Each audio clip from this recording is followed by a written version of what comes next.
ꯃꯌꯨꯝꯗ ꯍꯜꯂꯛꯑꯕ ꯃꯇꯨꯡ ꯃꯝꯇꯥꯅ ꯊꯣꯏꯕ ꯑꯩꯈꯣꯏ ꯁꯤꯗ ꯂꯥꯛꯑꯝꯕ ꯅꯨꯄꯤ ꯃꯆꯥꯗꯨꯔꯣ ꯍꯣꯁꯄꯤꯇꯥꯜꯗ ꯄꯨꯈꯠꯂꯦꯅ ꯍꯥꯏꯔꯤꯁꯤꯕꯣ? ꯑꯍꯣꯏ ꯃꯃꯥ, ꯀꯤꯖꯗ꯭ꯔꯥ? ꯆꯔꯥ ꯍꯦꯟꯕꯒꯤ ꯐꯠꯇꯕ ꯀꯔꯤꯅꯣ ꯍꯧꯖꯤꯛꯇꯤ ꯈꯪꯉꯕ ꯅꯠꯇ꯭ꯔꯣ ꯃꯤꯒꯤ ꯎꯔꯒ ꯑꯩꯅ ꯍꯦꯟꯗꯅꯕ ꯍꯥꯏꯕ ꯃꯌꯥꯝꯗꯣ? ꯃꯥꯒꯤꯗꯣ ꯆꯔꯥ ꯍꯦꯟꯕꯩ ꯋꯥ ꯉꯥꯛ ꯅꯠꯇꯦꯗ, ꯇꯥꯏꯐꯣꯏꯗ ꯇꯥꯔꯤꯅꯤ꯫ ꯑꯗꯣ ꯍꯦꯟꯕ ꯑꯃ ꯌꯥꯎꯔꯤꯁꯤꯗꯤ ꯑꯗꯨꯕꯨꯅꯤ ꯑꯩꯅ ꯐꯠꯇꯦ ꯍꯥꯏꯔꯤꯗꯣ꯫ ꯅꯪꯗꯤ ꯏꯃꯥꯟꯅꯕꯩꯗ ꯆꯥꯔꯦ ꯆꯥꯔꯔꯣꯏ ꯍꯦꯛꯇ ꯍꯥꯏ꯫ ꯑꯗꯨꯗꯤ ꯄꯨꯛ ꯊꯟꯕꯒꯤꯅꯤ, ꯍꯦꯟꯕꯁꯨ ꯅꯠꯇꯅ꯫ ꯃꯌꯨꯝꯒꯤ ꯆꯥꯛ ꯆꯥꯗꯕꯁꯤꯅꯤ ꯆꯔꯥ ꯍꯦꯟꯕ ꯆꯤꯡꯉꯤꯁꯤ꯫ ꯅꯪꯁꯨ ꯆꯤꯡꯅꯤꯡꯕ꯭ꯔꯣ? ꯃꯃꯥ, ꯀꯩꯗꯧꯔꯒꯦ?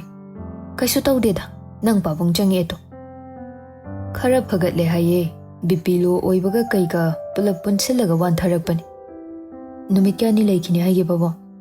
ꯍꯌꯦꯡ ꯍꯟꯕ ꯌꯥꯏꯌꯦꯅ ꯍꯥꯏꯔꯤ꯫ ꯍꯟꯕꯕꯨꯗꯤ ꯚꯔꯥꯗ ꯍꯟꯅꯤ ꯍꯥꯏ꯫ ꯇꯤꯀꯦꯠꯅ ꯃꯁꯥ ꯉꯝꯗꯦ ꯍꯥꯏꯕꯅꯤꯅ ꯃꯥꯒꯤꯗ ꯂꯩꯁꯦꯅ ꯇꯛꯄ ꯃꯥꯜꯂꯦ꯫ ꯑꯁ, ꯑꯃꯨꯛ ꯂꯩꯈꯤꯗꯣꯏꯔꯥ?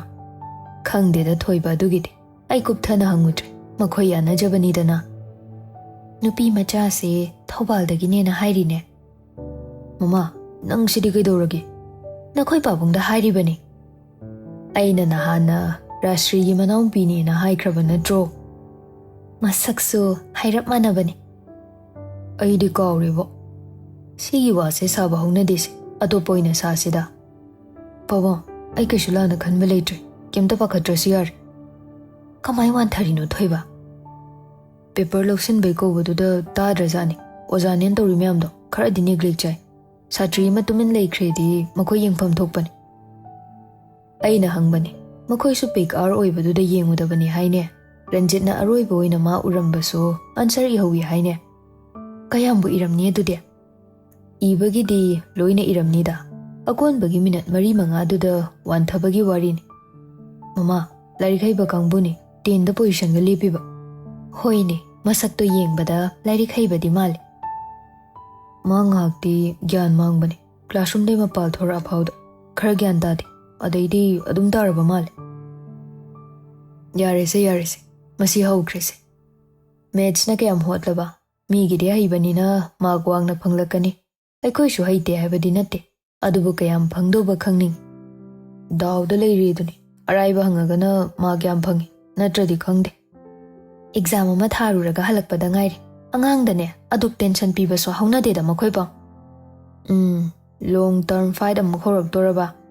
ꯍꯧꯔꯣꯏꯗ, ꯆꯥꯛ ꯍꯥꯟꯅ ꯆꯥꯔꯁꯤ, ꯑꯗꯨꯒ ꯅꯪꯁꯨ ꯂꯥꯏꯔꯤꯛ ꯄꯥꯗꯧꯗꯣ ꯄꯥꯔꯣ꯫ ꯑꯩꯗꯤ ꯀꯥꯎꯏ, ꯃꯈꯣꯏ ꯆꯥꯛꯇꯤ ꯀꯃꯥꯏꯅ ꯇꯧꯔꯅꯤ ꯍꯥꯏꯒꯦ? ꯃꯃꯥꯅ ꯚꯔꯥꯗ ꯍꯜꯂꯒ ꯆꯥꯛ ꯊꯣꯡꯂꯨꯏ ꯍꯥꯏꯌꯦ꯫ ꯑꯩꯁꯨ ꯃꯤꯒꯤꯗ ꯑꯗꯨ ꯀꯨꯞꯅꯁꯨ ꯏꯟꯇꯔꯐꯤꯌꯔ ꯇꯧꯅꯤꯡꯗ꯭ꯔꯕ꯫ ꯁꯨꯝ ꯍꯪꯕꯅꯤꯗ꯫ ꯊꯣꯏꯕ, ꯅꯈꯨꯠ ꯍꯥꯝꯃꯨ, ꯆꯥꯛ ꯊꯤꯔꯛꯑꯒꯦ꯫ ꯃꯃꯥ, ꯑꯩ ꯌꯥꯝ ꯆꯥꯅꯤꯡꯗꯦꯀꯣ, ꯉꯁꯥꯏ ꯏꯃꯥꯟꯅꯕ ꯃꯌꯥꯝꯒ ꯑꯆꯥꯄꯣꯠ ꯇꯞꯇꯥꯏ ꯆꯥꯁꯤꯟꯕꯩꯁꯨ ꯇꯨꯝꯗ꯭ꯔꯤꯕ꯫ ꯁꯦꯡꯉꯕꯅꯦ ꯊꯣꯏꯕ?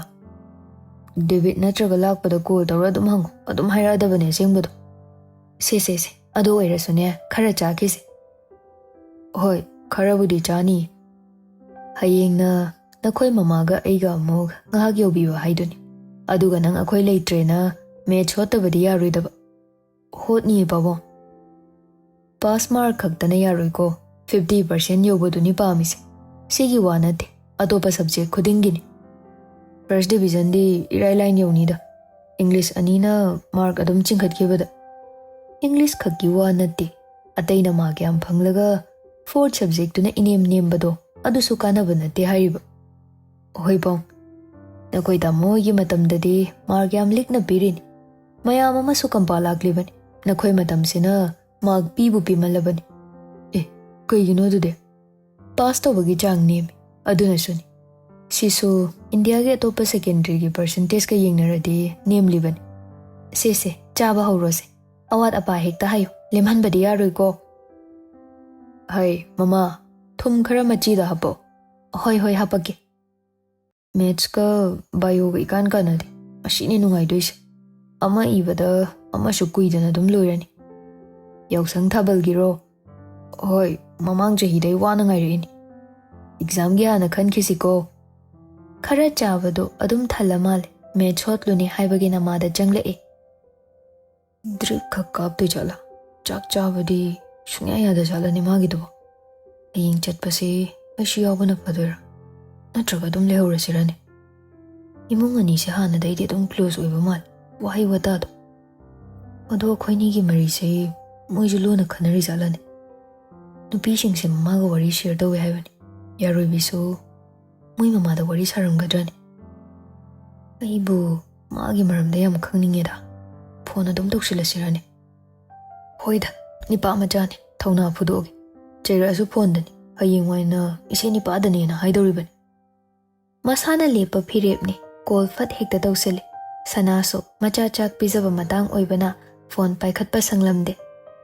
Birena oina paira ami. Hainade haipa midana heli thengnau haina tamba.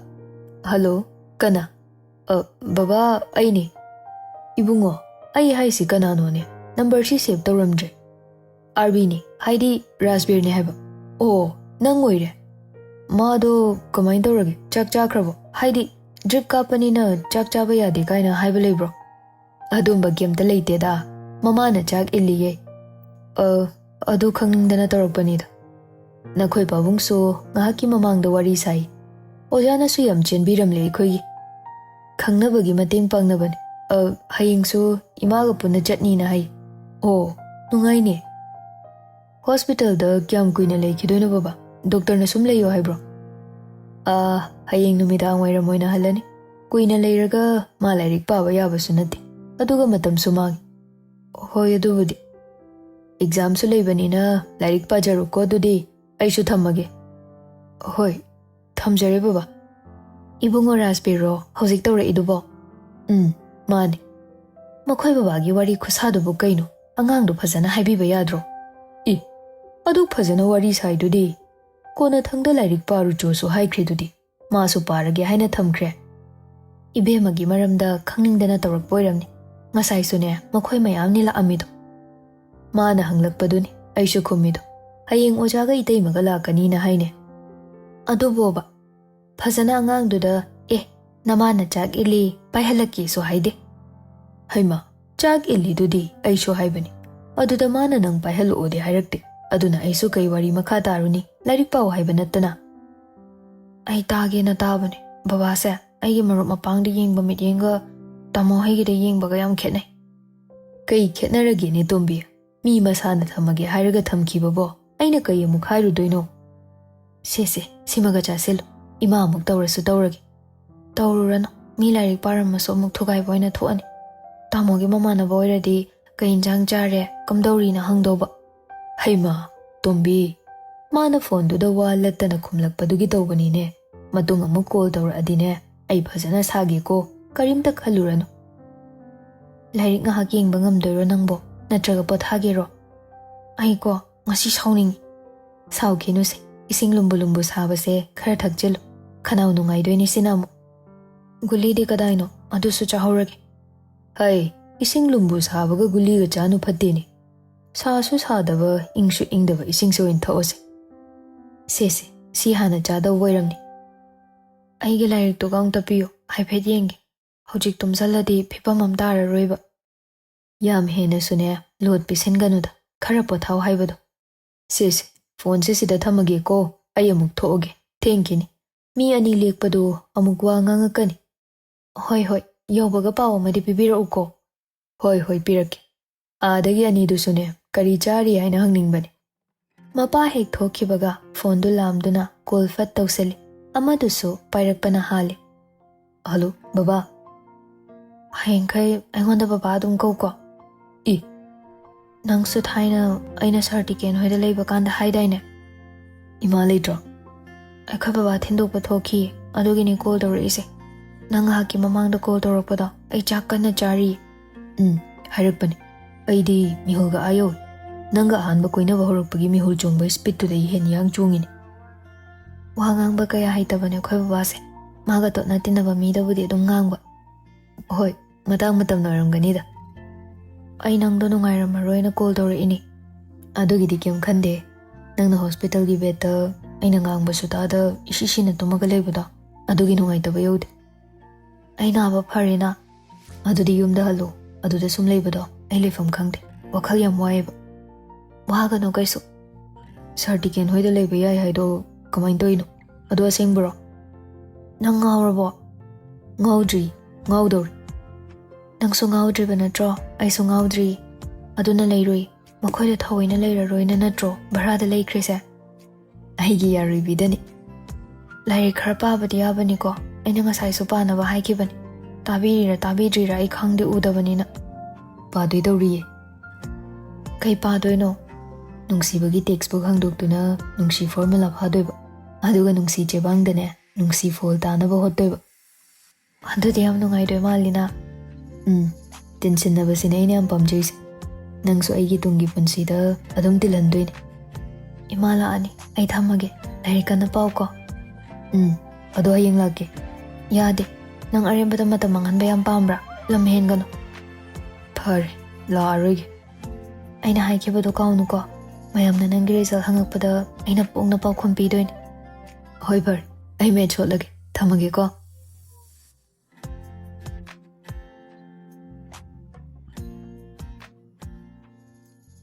ꯅꯨꯄꯤꯒꯤ ꯍꯨꯀꯨꯝ ꯍꯤꯛꯇꯣꯛꯄ ꯌꯥꯗꯦ ꯃꯇꯥꯒꯨꯝ ꯌꯨꯝꯗꯒꯤ ꯃꯄꯥꯜ ꯊꯣꯛꯈꯤꯗ꯭ꯔꯦ ꯂꯥꯏꯔꯤꯛ ꯄꯥꯅꯕ ꯍꯣꯠꯅꯕꯗ ꯍꯩꯅꯗꯦ ꯍꯥꯏꯔꯝꯕ ꯃꯦꯠꯁꯁꯨ ꯏꯔꯥꯏ ꯂꯥꯏꯅ ꯑꯦꯛꯖꯥꯝ ꯍꯣꯜꯗ ꯍꯣꯠꯂꯝꯃꯤ ꯔꯟꯖꯤꯠꯅ ꯅꯣꯏ ꯃꯅꯤꯡ ꯀꯥꯡꯕꯨꯗꯣ ꯃꯈꯤ ꯂꯥꯡꯕ ꯍꯦꯟꯃꯜꯂꯦꯅꯦ ꯀꯥꯎꯟꯁꯤꯜꯗꯩ ꯃꯤ ꯌꯧꯁꯤꯜꯂꯛꯑꯦ ꯍꯥꯏꯕꯅꯤꯀꯣ ꯉꯁꯤꯗꯤ ꯎꯄꯥꯏ ꯂꯩꯔꯔꯣꯏ ꯌꯨꯅꯤꯌꯟ ꯃꯌꯥꯝꯁꯨ ꯅꯈꯣꯏꯕꯨ ꯅꯩꯔꯒꯦꯅ ꯉꯥꯏꯖꯔꯕꯅꯤ ꯂꯥꯛꯄꯨ ꯂꯥꯛꯑꯦ ꯅꯈꯣꯏ ꯃꯌꯥꯝ ꯉꯁꯤꯗꯤ ꯂꯥꯡꯖꯅꯨꯀꯣ ꯅꯠꯇ꯭ꯔꯗꯤ ꯑꯦꯛꯖꯥꯝ ꯊꯥꯕ ꯌꯥꯖꯔꯣꯏ ꯆꯍꯤ 3ꯅꯤ ꯑꯩꯈꯣꯏꯗ ꯉꯝꯃꯦꯅ ꯇꯧꯖꯔꯁꯨꯅꯦ ꯃꯈꯣꯏꯗꯗꯤ ꯌꯥꯔꯣꯏꯀꯣ ꯗꯥꯎꯗꯤꯕ ꯉꯁꯤꯗꯤ ꯂꯥꯏꯕꯛ ꯊꯤꯕ ꯅꯨꯃꯤꯠ ꯍꯥꯏꯕꯗꯨ ꯇꯥꯔꯦ ꯃꯁꯤꯅ 4th ꯁꯕꯖꯦꯛ ꯍꯥꯏꯕꯗꯨ ꯃꯔꯥꯏꯕꯛ ꯂꯦꯞꯄꯅꯤ ꯃꯅꯤꯅ ꯍꯥꯏꯔꯛꯄꯅꯤ ꯗꯦꯕꯤꯠꯅ ꯚꯥꯏ ꯆꯦꯛ ꯇꯧꯗꯣꯏ ꯆꯠꯂꯣ ꯃꯈꯣꯏꯒꯤꯁꯦ ꯐꯔꯛ ꯇꯥꯏꯌꯦ ꯑꯗꯨꯃꯥꯏꯅ ꯇꯧꯔꯗꯤ ꯑꯁ ꯑꯩꯈꯣꯏꯔꯣꯝꯗ ꯆꯪꯉꯦ ꯈꯔ ꯍꯩꯕ ꯁꯥꯇ꯭ꯔꯈꯩꯗꯤ ꯇꯨꯃꯤꯟ ꯇꯨꯃꯤꯟ ꯂꯨꯞꯊꯗꯨꯅ ꯑꯪꯀ ꯍꯣꯠꯂꯝꯃꯤ ꯃꯅꯤꯡ ꯀꯥꯡꯕꯨꯗꯤ ꯃꯃꯤꯠ ꯃꯅꯥ ꯏꯌꯨꯡ ꯌꯨꯡ ꯂꯥꯛꯂꯤꯕ ꯃꯌꯥꯝꯗꯨꯗ ꯃꯃꯤꯠ ꯀꯨꯞꯇꯅ ꯌꯦꯡꯂꯝꯃꯤ ꯀꯩꯗꯧꯔꯦ ꯀꯔꯤ ꯍꯣꯠꯇꯣꯏꯅꯣ ꯈꯪꯗ꯭ꯔꯕꯣ ꯑꯔꯥꯛꯄ ꯃꯌꯥꯝ ꯌꯦꯡ ꯂꯩꯔꯤꯁꯤ ꯀꯩꯗꯧꯕ ꯌꯥꯎꯔꯦ ꯍꯥ ꯃꯈꯣꯏꯒꯤꯁꯤꯕꯨ ꯅꯣꯠꯁꯀ ꯌꯥꯎꯔꯖꯥꯠꯂꯅꯦ ꯏꯕꯨꯡꯉꯣ ꯂꯦꯞꯈꯠꯂꯨꯅ ꯅꯃꯤꯠ ꯅꯅꯥ ꯏꯌꯨꯡ ꯌꯨꯡꯉꯤꯗꯣ ꯀꯩꯒꯤꯅꯣ ꯅꯣꯠꯁ ꯄꯨꯁꯤꯜꯂꯛꯄ꯭ꯔꯣ ꯍꯥ ꯄꯨꯖꯔꯛꯇꯦ ꯑꯣꯖꯥ ꯄꯨꯔꯛꯄ ꯄꯨꯔꯛꯇꯕ ꯌꯦꯡ ꯇꯥꯔꯦꯗꯅ ꯍꯧꯒꯠꯂꯨ ꯄꯨꯂꯞ ꯆꯦꯛ ꯇꯧꯒꯦ ꯅꯈꯣꯏ ꯁ꯭ꯋꯥꯏꯁꯤ ꯔꯟꯖꯤꯠꯅ ꯀꯩꯁꯨꯕꯨꯗꯤ ꯄꯨꯔꯛꯑꯃꯣꯏꯗ ꯑꯉꯥꯡꯁꯤꯡꯁꯦ ꯑꯣꯖꯥ ꯍꯣꯏ ꯃꯌꯥꯝ ꯂꯥꯛꯄꯁꯤꯗ ꯌꯦꯡꯂꯤꯕ ꯑꯣꯏꯔꯝꯅꯤ ꯌꯦꯡꯉꯤꯅꯦꯅ ꯃꯈꯣꯏꯅ ꯇꯧꯔꯤꯁꯤ ꯀꯩꯅꯣꯝꯗꯤ ꯂꯩꯔꯦ ꯀꯩꯁꯨ ꯌꯥꯎꯔꯛꯇꯦ ꯑꯣꯖꯥ ꯏꯕꯨꯡꯉꯣ ꯍꯣꯠꯀꯗꯕ ꯍꯣꯠꯂꯨꯅꯦ ꯀꯩꯒꯤꯅꯣ ꯃꯌꯥꯝꯗ ꯌꯦꯡ ꯂꯩꯔꯤꯁꯤꯕꯣ ꯁꯨꯝ ꯌꯦꯡꯕꯅꯦ ꯁꯥꯔ ꯈꯔ ꯆꯤꯟꯖꯅꯤꯡꯕ ꯃꯊꯧ ꯄꯤꯖꯕ ꯌꯨꯅꯤꯌꯟꯒꯤ ꯃꯤ ꯃꯌꯥꯝꯗꯨꯁꯨ ꯃꯈꯣꯏꯕꯨ ꯆꯦꯛ ꯇꯧꯕ ꯍꯧꯔꯝꯃꯤ ꯑꯦꯔꯥ ꯍꯛꯆꯥꯡꯗꯒ ꯇꯥꯞ ꯇꯥꯞ ꯄꯥꯏꯔꯛꯀꯅꯨ ꯃꯦꯠꯁꯀ ꯍꯣꯠꯐꯝ ꯈꯪꯗꯦꯀꯣ ꯏꯕꯣ ꯑꯩꯅ ꯇꯧꯔꯤꯁꯦ ꯑꯔꯦꯝꯕ ꯅꯠꯇꯦꯅꯦ ꯅꯈꯣꯏ ꯃꯌꯥꯝꯁꯤ ꯁꯦꯔꯥꯟ ꯇꯨꯔꯥꯟ ꯇꯧꯔꯝꯒꯗ꯭ꯔꯅ ꯌꯦꯡꯉꯤꯕꯅꯤ ꯈꯔ ꯌꯦꯡꯉꯕ ꯅꯠꯇ꯭ꯔꯣ ꯀꯩꯁꯨ ꯌꯥꯎꯗ꯭ꯔꯗꯤ ꯌꯥꯔꯦ ꯁꯛ ꯌꯥꯝ ꯀꯥꯛꯀꯅꯨꯗ ꯑꯔꯦꯝꯕꯗ ꯑꯦꯛꯖꯥꯝ ꯊꯥꯕ ꯐꯪꯉꯣꯏ ꯏꯁ ꯅꯪ ꯀꯩ ꯑꯣꯏꯔꯤꯗꯅ ꯌꯥꯝ ꯍꯧꯔꯛꯀꯅꯨ ꯑꯔꯦꯝꯕꯗ ꯏ ꯇꯥꯅꯅꯤꯀꯣ ꯌꯥꯔꯦꯍꯦ ꯚꯥꯏ ꯃꯁꯤ ꯃꯤ ꯌꯥꯝ ꯎꯁꯤꯠꯇꯦꯅꯦ ꯍꯦ ꯅꯪ ꯌꯥꯝ ꯊꯨꯅ ꯍꯧꯒꯠꯂꯣ ꯑꯦꯛꯖꯥꯝ ꯊꯥꯕ ꯐꯪꯕ꯭ꯔꯥ ꯌꯦꯡ ꯇꯥꯔꯦꯗꯅ ꯀꯩꯗꯧꯔꯤ ꯏꯕꯨꯡꯉꯣ ꯃꯁꯤ ꯉꯥꯡꯁꯤ ꯋꯥꯉꯥꯡ ꯁꯉꯥꯡ ꯌꯥꯝ ꯅꯨꯡꯉꯥꯏꯇꯦ ꯃꯄꯥꯟꯗ ꯄꯨꯊꯣꯛꯑꯒ ꯋꯥꯔꯤ ꯁꯥꯟꯅꯒꯦ ꯑꯩꯈꯣꯏꯅ ꯀꯩꯗꯧꯈ꯭ꯔꯒꯦ ꯅꯪꯁꯨ ꯌꯥꯎꯅꯤꯡꯕ ꯅꯠꯇ꯭ꯔꯣ ꯊꯣꯔꯛꯑꯣ ꯃꯄꯥꯟꯗ ꯇꯥꯟꯖꯥꯗꯨꯗ ꯔꯟꯖꯤꯠꯅ ꯀꯩꯗꯧꯕ ꯌꯥꯎꯔꯦ ꯑꯦꯛꯖꯥꯝ ꯃꯅꯨꯡꯗ ꯆꯦꯛ ꯈꯔ ꯇꯧꯔꯗꯤ ꯌꯥꯔꯦ ꯍꯛꯆꯥꯡꯗ ꯇꯥꯞ ꯇꯥꯞ ꯄꯥꯏꯔꯤꯁꯦ ꯀꯩ ꯊꯣꯛꯑꯦꯅ ꯇꯧꯖ ꯁꯥꯏꯅꯣ ꯏꯕꯨꯡꯉꯣ ꯇꯞꯊꯧ ꯑꯩꯈꯣꯏꯁꯦ ꯑꯦꯛꯖꯥꯝ ꯊꯥꯕ ꯂꯥꯛꯄꯅꯦ ꯑꯔꯦꯝꯕꯗ ꯃꯇꯝ ꯃꯥꯡꯍꯟꯕ ꯂꯥꯛꯄ ꯅꯠꯇꯦ ꯀꯩ ꯑꯣꯏꯅ ꯎꯔꯕꯅꯣ ꯈꯪꯗꯦ ꯑꯩꯒꯤ ꯃꯥꯡꯈꯤꯕ ꯃꯇꯝꯁꯦ ꯃꯈꯣꯏ ꯌꯨꯅꯤꯌꯟ ꯀꯥꯡꯕꯨꯅ ꯁꯤꯡꯗꯣꯏꯔꯣ ꯗꯦꯕꯤꯠꯅ ꯁꯥꯇ꯭ꯔ ꯑꯃꯒꯤ ꯁꯪꯁꯊꯥꯟ ꯑꯣꯏꯔꯒ ꯀꯔꯤ ꯂꯤꯆꯠ ꯆꯠꯅꯤ ꯈꯪꯗ꯭ꯔꯗꯤ ꯐꯔꯛ ꯇꯥꯅꯤ ꯑꯩꯈꯣꯏ ꯃꯥꯡꯕ ꯍꯥꯏꯁꯦ ꯂꯩꯕꯥꯛ ꯏꯔꯥꯡ ꯍꯧꯔꯛꯄꯁꯨ ꯌꯥꯏꯀꯣ ꯑꯩꯈꯣꯏ ꯃꯇꯝꯗ ꯁꯤꯜꯂꯝꯅꯤ ꯑꯗꯨꯅ ꯑꯩꯈꯣꯏꯁꯨ ꯇꯧꯔꯝꯗ꯭ꯔꯅ ꯄꯥꯈꯠꯂꯤ ꯑꯣꯏꯔꯝꯅꯤ ꯏꯆꯥꯁꯥ ꯅꯈꯣꯏ ꯁꯥꯎꯒꯠꯈꯤꯅꯨ ꯇꯞꯅ ꯑꯗꯨꯝ ꯏꯐꯝ ꯊꯣꯛꯄ ꯏꯔꯣ ꯃꯈꯣꯏꯁꯨ ꯅꯈꯣꯏꯕꯨ ꯅꯤꯌꯣꯝ ꯆꯨꯝꯅ ꯏꯍꯟꯅꯤꯡ ꯇꯧꯔꯤ ꯑꯣꯏꯔꯤꯅꯤ ꯏꯕꯨꯡꯉꯣ ꯅꯈꯣꯏꯁꯨ ꯋꯥꯔꯝꯃꯅꯤ ꯉꯁꯥꯏꯗꯩ ꯆꯠꯄꯗ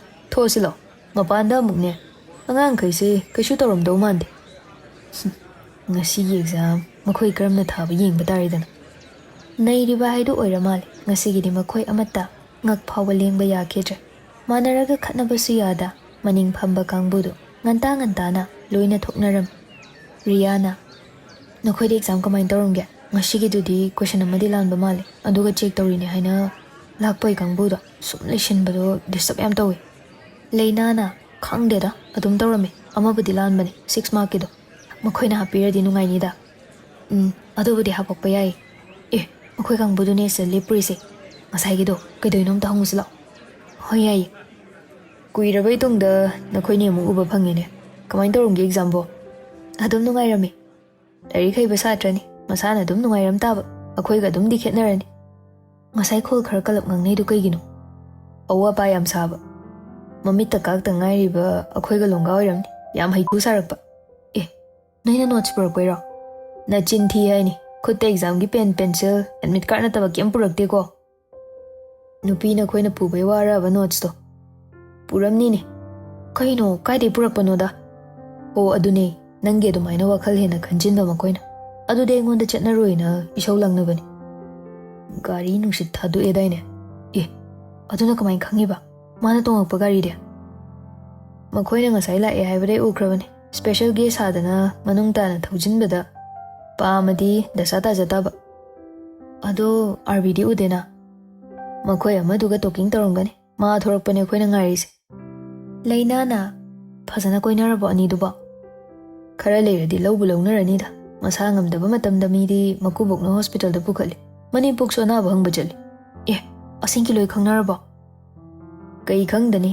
miyam nungsinabani imung maselsu adum khangnaba tabani masana David na niti na su yam nungsijaba mali yam thajadi mana sumain koi krise adusu khwaide ngausinaba ma era khwai phajaba post ta bayo ngawa kaide hainu da wakhal mana dawrine manadana hekta kamain koina doino nikhilna di yam khanjabani history on kraba wari ne khanjabado topa ga koina kre aduna kai upai lere masuma ga janaba makhallo na e nangoina koige koina rodana leina kai de no da David friend ne just friend ai gidi are pa ma lejar NDA ni maming roise ano batare ne NDA korade right angle kaina ga koramagana hena phajadoni koino NDA entrance exam du khangdro o adu thari hairo thare khandana training tor ekhoi dai senior ni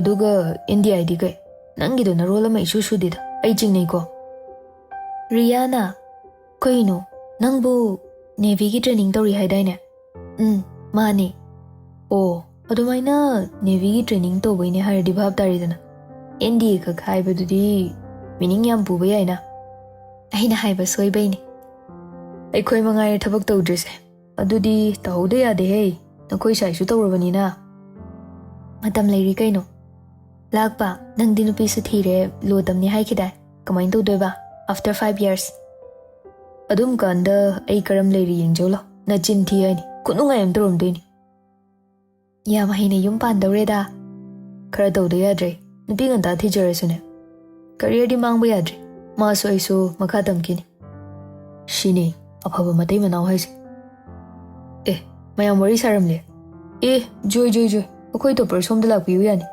exam kam torom ge question lan bam yawi aduna tabadi adum torom bhai ma khap toy malim khoi gisi akhoi di kaino gyan ta de da pangho ta hot sakta nung si de ngasai na pa khai da khaini manam wang ik nam aduna akhoi ma pa da su yam kuina lepami aina ir da mun yengam bani shoire hairak to malabani kyam hairam dri do farabani akhoi di ne phuna di da khaini leina na mayam loin thora bana tro lakpana akhoi RB ga niti ga watli ani do som da lak tabi asom da jet khra ba khang de ne Nikhilna mawani riyam nungsina ba male thaina ga manadre niti se aina ko basu khom khidre RB na yada baira kaino bhai kai da thingnar ga ko bano kharagi mamang dani nangna 11 da phangto madi adum koina ramoidra adum ganda di mi nungsi ga haibada kaurak loidrane leizari bani aina so haide haibi ki bani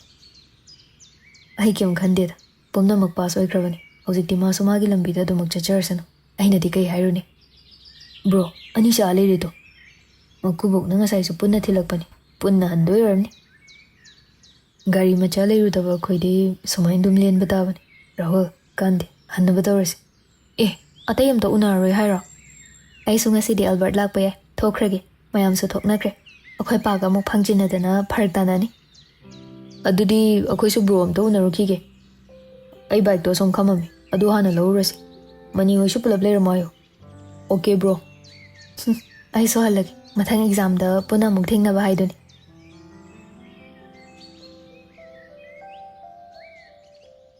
ngasi exam do ayam pakali sure oide Mathang bayu ga thokchili ei kampa lakto ya mal.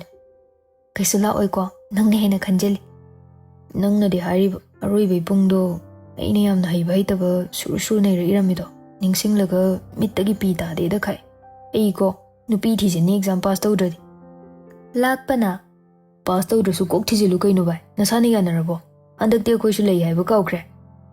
Bhai naba pharba ni dia. Khara phare nakhoi myam la ambado ai pau di tai ado una hodre. Changa ke tawraga dum halaba. Ama se nang hospital da pukhat ki bado leifam ga khang bana te da. Ado gi na ma da lairik padri sini. Exam no ngai te kampala ni kai na ga hairi se. Os wari di. Ngasai di I ka bani mi. Moi ma tawdo. Pass pudi tawba su yai da. Question khuding gi 1 mark bibiradi. Ai di thaza de da. Yeng bata bani. Nabani di anmina doira kamain tawbano. Ngasai di puna laki ba male. Pawong na puna chatla se hai badu da. Akhoi baba do ai bulawa lakni adu ngai rambani puna. Noi di gari yarak pana dra. Yawi. Akhoi da haizil ode binabani. Kuire. Yen maril puna chadaba. Matha sai ko question paper si ubaga. Khara haw bam jara di chak chang basu yaina. Yam henchila kano. Ai no ina matha sai ko. Ado mathangi pa bahuro ko. Os bayo na tro. Mitta sara so ngak to ye. Nang napalak pasi. Nakhoi baba lai. Halo ko. Ai thengna badali. Pabung ngai ba thengamani haina adum khomjil.